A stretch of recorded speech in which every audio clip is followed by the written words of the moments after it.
We've been studying about Joseph for the past 5 or 6 weeks. And we're in chapter 50 in the book of Genesis. This is the last chapter.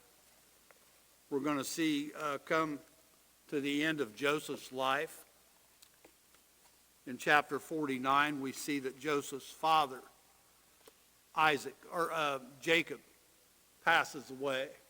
And he also had a name that God had named him Israel because he had wrestled with God. Jacob passes away. And in chapter 49, he calls all of his sons to him. And he prophesies over them and pronounces a blessing over them. So that pretty much takes up chapter 49. Now, the verses for today are verses 15 through 21. So the first part of chapter 50, Joseph goes before Pharaoh's court. He doesn't speak directly to Pharaoh, but he asks permission that he can take his father and go to the land of Canaan and bury him where he had desired to be buried.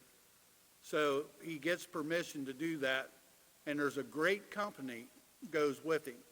All the brothers and quite a few people. Some of Pharaoh's servants went with him, and they go back to Canaan to bury Jacob. Now, what's going on here with the brothers?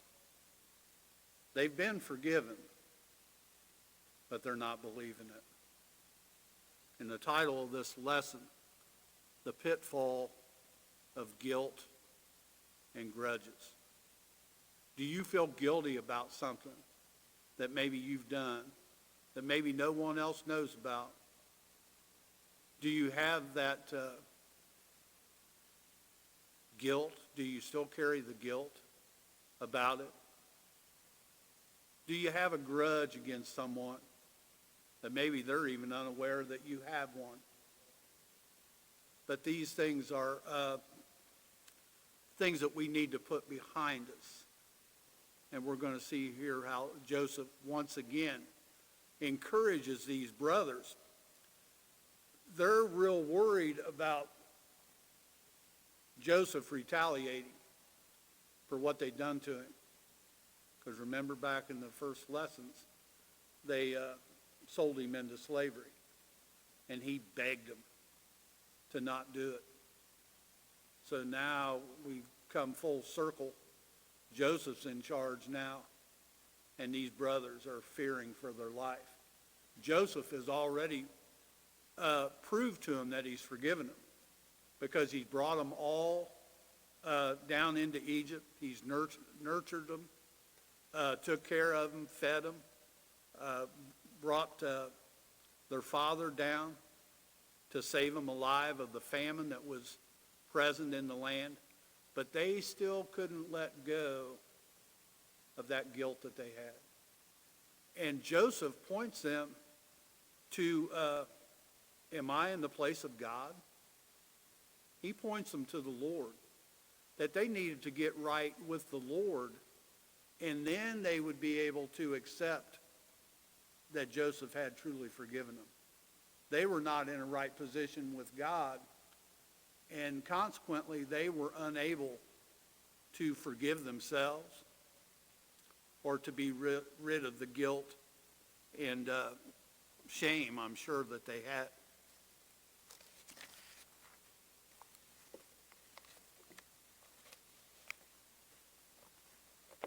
Guilt strikes us all.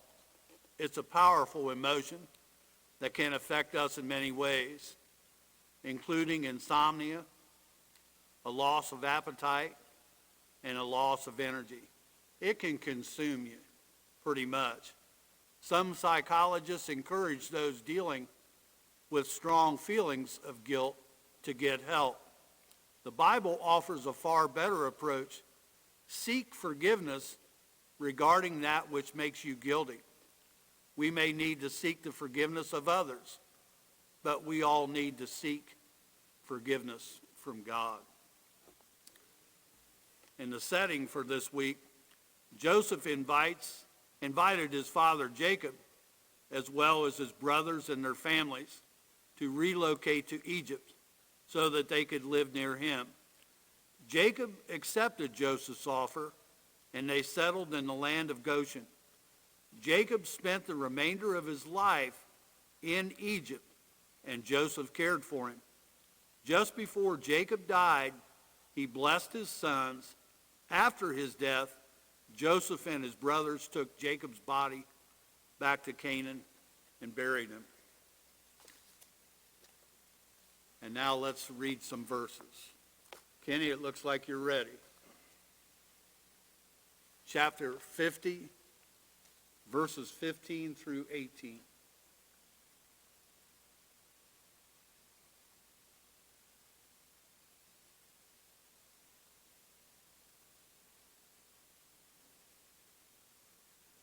Chapter 50,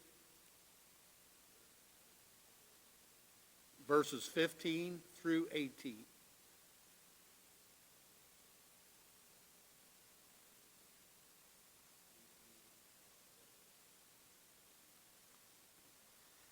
There's an indication there that the brothers are fearful for their lives.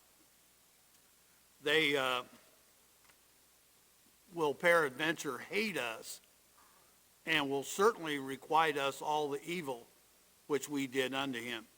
They believe that Joseph has taken care of them, and this has all been a big ruse, that he's waiting for the right time to exact revenge upon them, which is not the case. So they kind of sweeten the deal there a little bit, where they sent a messenger to speak to Joseph and said that thy father. So this message is directed to Joseph and Joseph alone. In studying it, it's highly unlikely that Jacob said this to them, but it doesn't give any reason there for Joseph to doubt him. So he apparently believed him. And it says here that Joseph wept when they spake unto him. Why do you think he cried? Because his brothers didn't believe him. He had been upfront and honest and truthful with them, and they still didn't get it. And it broke his heart.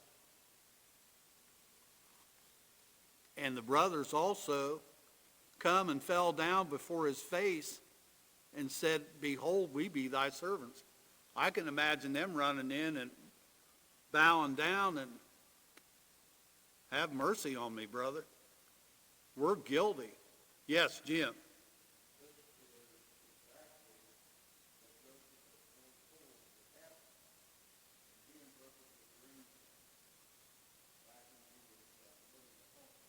Yes.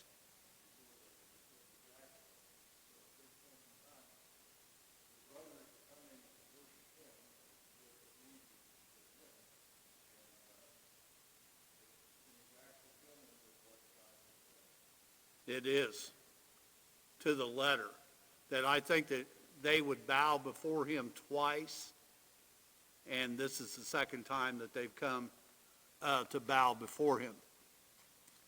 When we feel guilty because we've hurt someone, our imaginations can run wild, and that's what has happened here with the brothers. They're fearing the worst is going to be what happens to them after what they've done to Joseph. Before we know it, we'll wonder if the persons we have hurt secretly hold grudges against us. As Joseph's encounter with his brothers shows, imagining a grudge can make strained relationships even worse.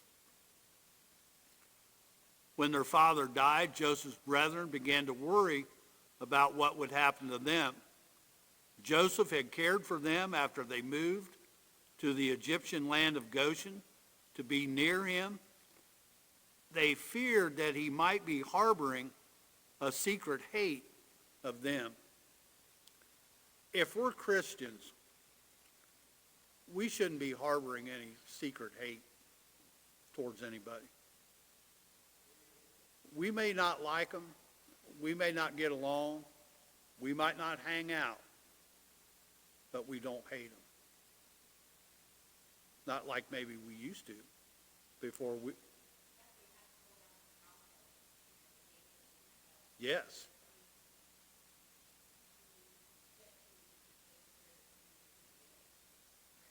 Yes.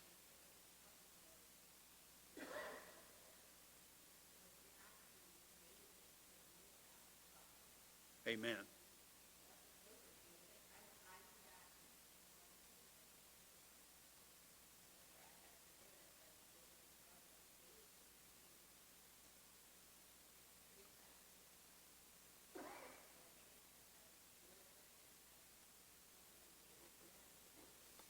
Yes.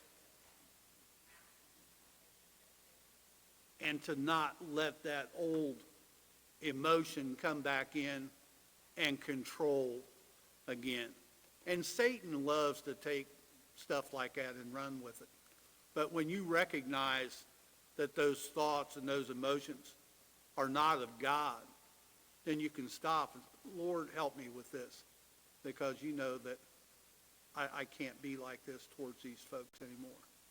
And he will. He'll grant us the grace to get over that and not harbor those feelings anymore. It's amazing how the Holy Spirit works in our hearts and softens those old feelings. Nothing prevents a person from moving forward like the holding of grudges. In this final session, Joseph had seen the plan of God in the decisions of this brothers that caused so much pain in his life. Let's take one more look at Joseph. Look at Joseph and see what he can teach us about looking at our own struggles in light of the grace of God. We must embrace his forgiveness. Thank God for forgiveness he has made possible through Christ. How can we not forgive someone when we think of what Jesus has done for us on the cross and how terrible and despicable that we were? God has forgiven us in Jesus Christ. So we best be forgiving others. When Joseph's brothers made the trip to Egypt to find food, and Joseph revealed himself to them, they had good reason to tremble. They were now in the hands of a powerful Egyptian leader. Their guilt was undeniable. They thought the brother they had wronged would exact harsh revenge and even the score once and for all. Instead, they found Joseph to be soft-hearted, that's how we should be, and compassionate, that's how we should be, even willing to forget the crimes of the past. Joseph didn't want revenge. He wanted his family back. Consequently, the brothers fetched their father and families, lived in Egypt under Joseph's protection for nearly 20 years. Can you imagine 20 years of looking over your shoulder and wondering when little brother's going to throw the hammer down, and it never was going to happen because he had genuinely forgiven them? When have you been thankful someone didn't hold a grudge? There's been several times. Leonard.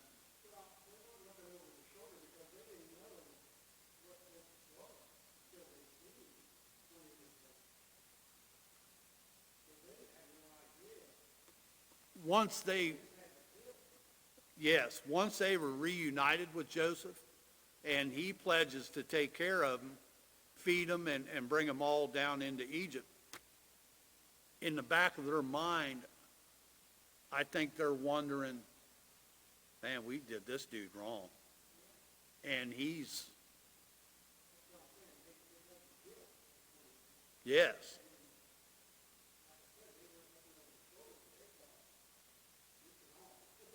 Oh, I know, but I'm talking about when they were reintroduced.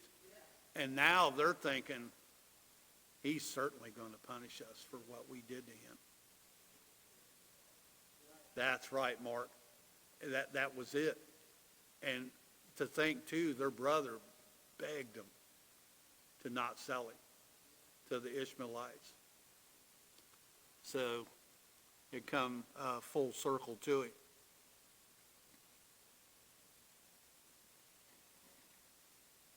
In an effort to prevent Joseph from retaliating, the brothers sent him the message that Jacob supposedly wrote about the possibility of Joseph retaliating. This message more or less said that Jacob instructed Joseph to forgive them of that trespass and to not hold that against them. That to forgive means to send away or to lift. The message directed Joseph to put what the brothers had done to him in the past, send it away, lift their accountability for it. The message confirmed the suffering Joseph's brothers had rendered. In addition, the message signaled the harsh reality that the brothers had committed a rebellious trespass. Now, this is a trespass or a sin. It's against Joseph, but who else is it against? It's against God. So they need to get right with God. They need to seek possibly Joseph's forgiveness. Personal, hey, we're sorry that we did that to you. And then go to God and ask the Lord to forgive us for what we did to our brothers. You know, when we confess and seek God's forgiveness, don't you feel better? It's just like a big weight gets lifted off of you. And you try to carry that around and figure it out and what you're going to do and avoid that person, and you're still having those emotions. Give it over to God. Ask God to forgive you, and if you need to seek reconciliation with that person, then do so. Joseph had forgiven them completely and demonstrated it by loving them enough to care for them once they relocated to Egypt.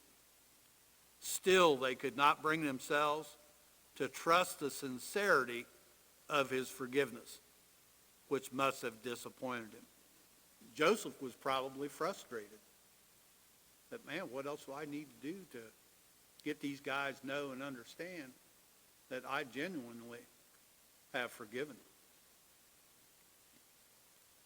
them? Think about the distance in the relationship between the brothers. The brothers underscored the distance when they came to him after he received and wept over the message. They came into his presence and fell down in submission to him, pledging to be his servants. Joseph had forgiven them without conditions because he walked with the Lord, who helped him so he could forgive his brothers completely. His brothers couldn't believe that he had actually forgiven him. Do we sometimes think, God hadn't really forgiven me? You think about, I know we're in Christ and we're saved, but sometimes we don't feel like we're saved. Do you see what I'm trying to say? Do you ever feel like that? You know that you are, but you may think for a fleeting moment, and I can't be saved if I did that, or if I said that, or if I thought that. So that's, they reserved enough doubt about his forgiveness to nurture the notion that he had only pretended to forgive them. They worried he sheltered a secret grudge. Their worry over Joseph's retaliation made them believe that when their father died, Joseph would pay them back for the suffering that they caused. In reality, Joseph had forgiven them and had demonstrated it by caring for them and their families. If someone would like to read some more verses.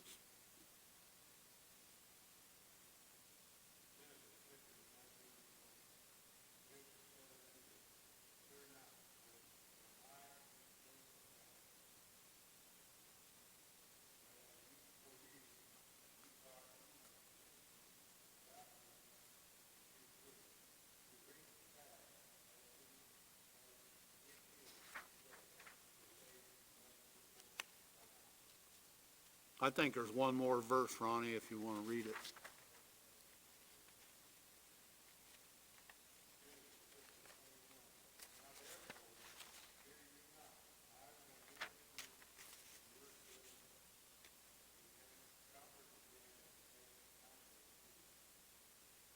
Okay. Cruelty can leave agony in its wake. Left unchecked, we can become obsessed with the pain of cruelty, whether we have experienced it or caused it. When we find ourselves overwhelmed by such pain, we do well to turn to the Lord and get his perspective. Joseph's conversation with his brothers shows us the value of factoring in God's providence as we try to make sense of what's happening to us. Whatever happens to you, God either permits it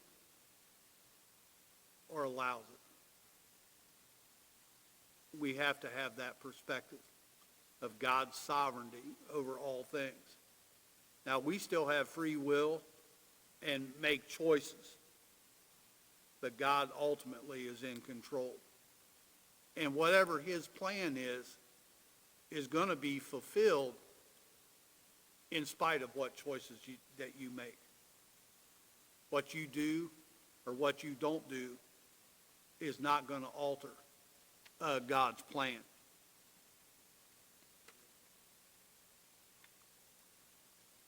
Joseph's brothers knelt before him and offered themselves to him as servants. For them, the problem in the relationship can only be settled with their servitude. They had victimized Joseph when their resentful behavior had rendered unimaginable misery in his life. They thought he had the right as their victim to determine how he would make them atone for what they had done. Fear over the price Joseph would require for their crimes prompted them to surrender to him in lifelong servitude. They're hoping for Joseph's mercy. Hey, we're going to serve you. Whatever you need us to do, we'll do it. But don't exact revenge on us. Humility characterized Joseph's response. He didn't exhibit a hint of selfish arrogance as he replied to their offer. Instead, he encouraged them not to fear. He detected the fear in their faces as they knelt before him in the hope that he would be merciful. Instead of allowing them to be paralyzed by fear, he urged them to put it behind them, and then he gives them the reason. For encourage them not to be frightened over what they thought he would do. The reason also points to the source of his humility. He told them he could not be arrogant or vindictive when he considered God's work and place in the story of his life in Egypt. When we look back across some of the experiences in our life, they weren't always pleasant. But we know that God works to get all things together for good for those who love him. Not everything is a mountaintop experience. We're going to go through some valleys along the way too. Yes, Dee. No, go.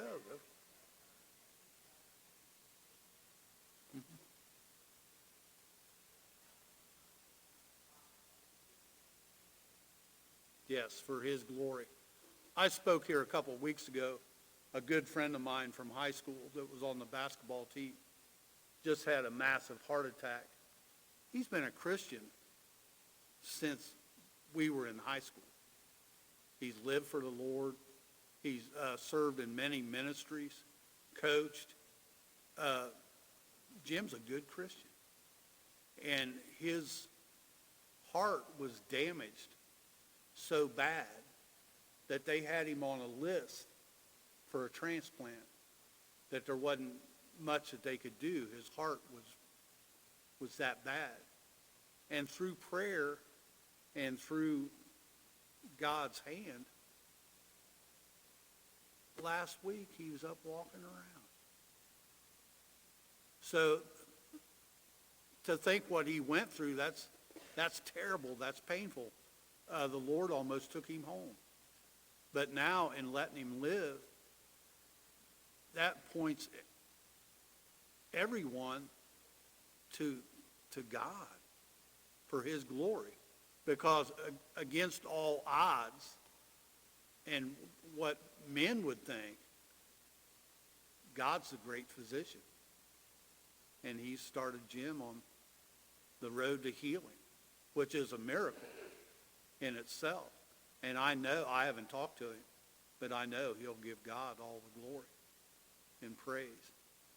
We shared it on Facebook. There's a bunch of us that are all still friends. And there's some that have no response to it. And I know who they are. They don't know the Lord. But most of us were quick to give God the glory for that. With Joseph's response to his brothers, he implied that they did not need to submit to him. Surely he had been mistreated by his brothers, and their guilt made them afraid of him. However, they made a huge mistake by focusing all of their attention on making things right only with Joseph. He pointed them to God. You need to get right with God over what you've done. I'm okay. Joseph's telling him, I'm okay. I've forgiven you. But you need to go to the Lord and talk that over with the Lord.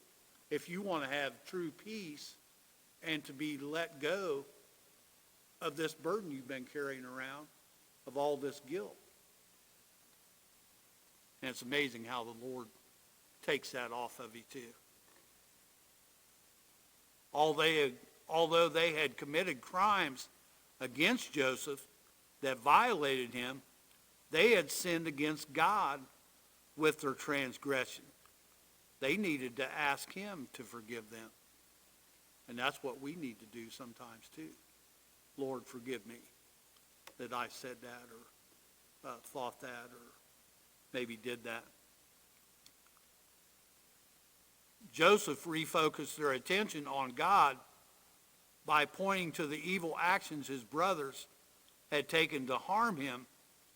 He implied their simmering resentment toward him had produced the evil plot. Remember, they hated him. They were sick of him. So they devised we'll get rid of him. Unbridled impulse did not fuel their eagerness to mistreat him. Their evil actions resulted from a wicked plan developed and refined to get rid of him. But God had a plan too. Joseph was in a right relationship with God. Think about all that Joseph went through. Sold into slavery, accused by Potiphar's wife. Then he goes to prison. He's forgot about in there, spends a couple years in prison, and gets out. And God saw him through all of it. And his attitude was right. He wasn't saying, oh, poor me, why do I have to go through all this? But he just accepted that it was God's will and kept his eyes and his heart focused on the Lord. And the Lord blessed him and brought him through. What brought Joseph to the healthy place we find in Genesis 50 was his hope in the ultimate planner. God meant it unto good to bring to pass, as it is this day, to save much people alive. Joseph was willing to be used of God, and God used him to save probably the known world at that time. His plan that was set into place to put 1/5 of the harvest back, that was a plan that continued in Egypt long after Joseph was gone. And there was a famine not only in Egypt, but in the known world at that time. Countries from all around there were coming to Egypt to buy grain. But his willingness to be used of God, and God used him. Even though we live in the mystery of an unknown future, we can rest in the truth that it is not a mystery to God. He also knows the end from the beginning, and he has all the information. All this is happening right now in the Ukraine and Russia going in there. It's terrible. I hate it for those innocent people that have to go through that. And we live in such a time now that we're watching it live. All you have to do is turn on the TV, and they go right to it and what's happening in real time. I'm not fearful. I want to say that in the right way. I know that God is over all of this. And I know that we needn't worry or fear his children. But we do need to pray for lost people to open their hearts and their eyes to the reality that's unfolding right before our eyes. This is all biblical, what's taking place over there right now. So he who has an ear to hear, let him hear the events that are going on over there. The world lives with all sorts of anxieties about health, finances, family, and so forth. If we fail to trust God, such worries will consume us. In those moments, we should remind ourselves that the Lord is in control. He sees our situations, and he has a plan for our future. Only by resting in his care can we live a more joyful, carefree life.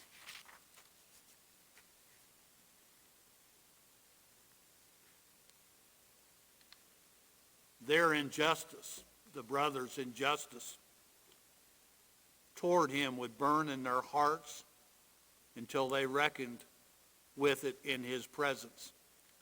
However, they also sinned against God when they sinned against Joseph.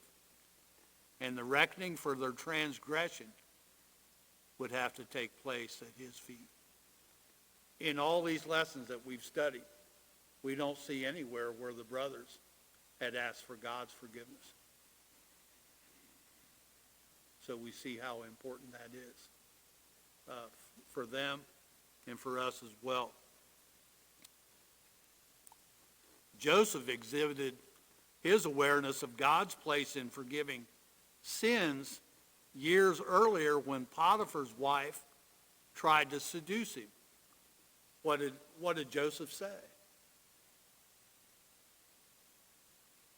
As he resisted her attempt, he told her a sexual encounter with her would violate his relationship with Potiphar, but even worse, it would be a sin against God. And he was able to resist and run and flee. King David underscored the same distinction. Had an affair with Bathsheba.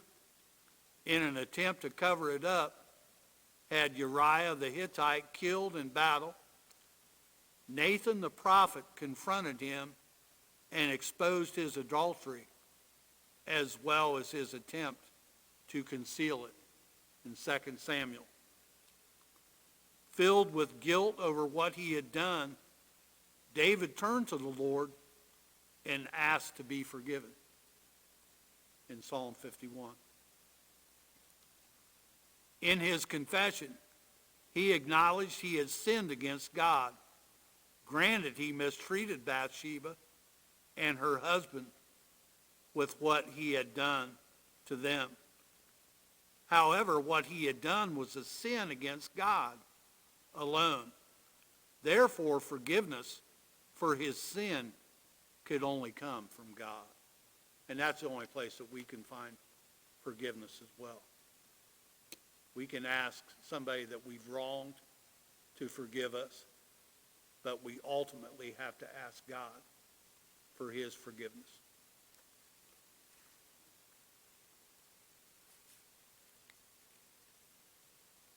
It is God's kindness that leads us to repentance. All through the Bible, God's great love for his people was on display from Genesis to Revelation. The most attractive quality of God is his love for the broken.